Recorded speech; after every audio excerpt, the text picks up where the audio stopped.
on up, do your thing. Go up.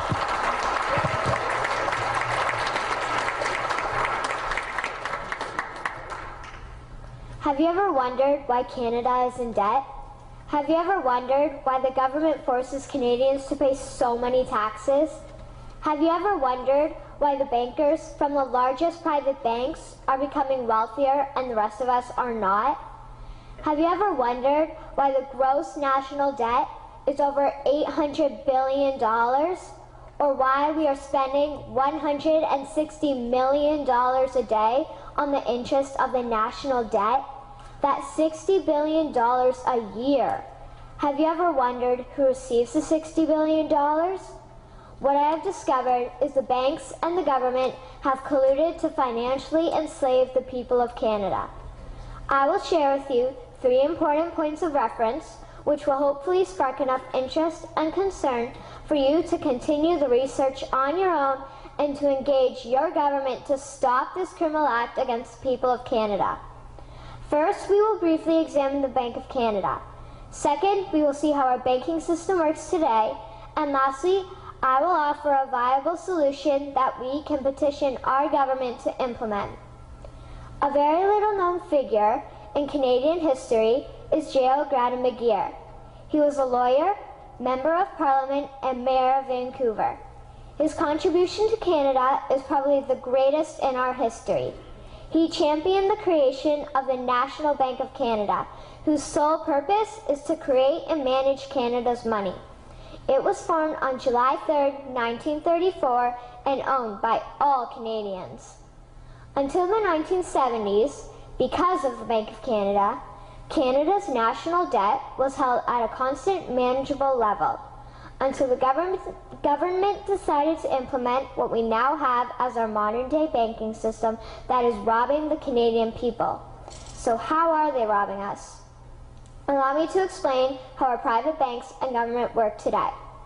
First, the Canadian government borrows money from the private banks. They then lend the debt-based money to Canada with compounded interest. The government then continues to increase taxation of Canadians year after year in order to pay back the interest on the exponentially growing national debt. What results is inflation, less real money for Canadians to spend into our economy, and the real money being used to pad the pockets of the banks. Also, the government gave the banks the ability to loan out money that doesn't exist in the form of loans. When a bank gives you a mortgage, which literally means a death pledge, or a loan, they don't actually give you money. They click a key on a computer and generate the fake money out of thin air.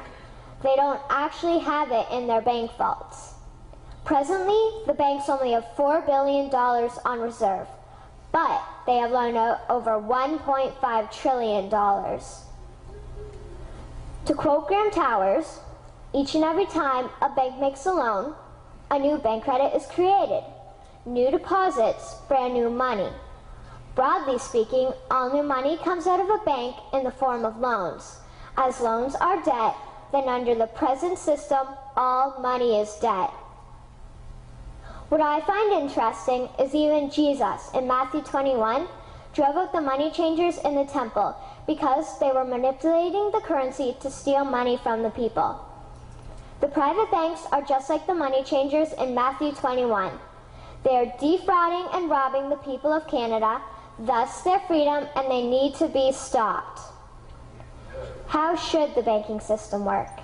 In an infamous interview, Mr. McGeer asked Mr. Towers, "Can you tell me why a government with power to create money should give that power away to a private monopoly and then borrow that which Parliament can create itself back at interest to the point of national bankruptcy?" Mr. Towers replied, "If Parliament wants to change the form of operating the banking system, then certainly that is within the powers of Parliament. In other words, if the Canadian government needs money, they can borrow it directly from the Bank of Canada. The people would then pay fair taxes to repay the Bank of Canada. This tax money would in turn get injected back into our economic infrastructure and the debt would be wiped out. Canadians would again prosper with real money as the foundation of our economic structure and not debt money. Regarding the debt money owed to the private banks, such as the Royal Bank, we would simply have the Bank of Canada print the money owing, hand it over to the private banks, and then clear the debt with the Bank of Canada. And yes, we have the power and lawful right to do so.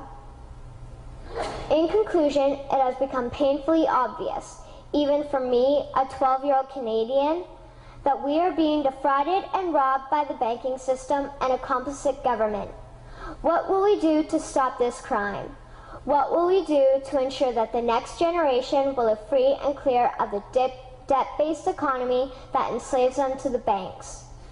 Margaret Mead said the following, and I hope that all of you remember this. Never doubt that a small group of people can change the world. Indeed, it is the only thing that ever has. Thank you.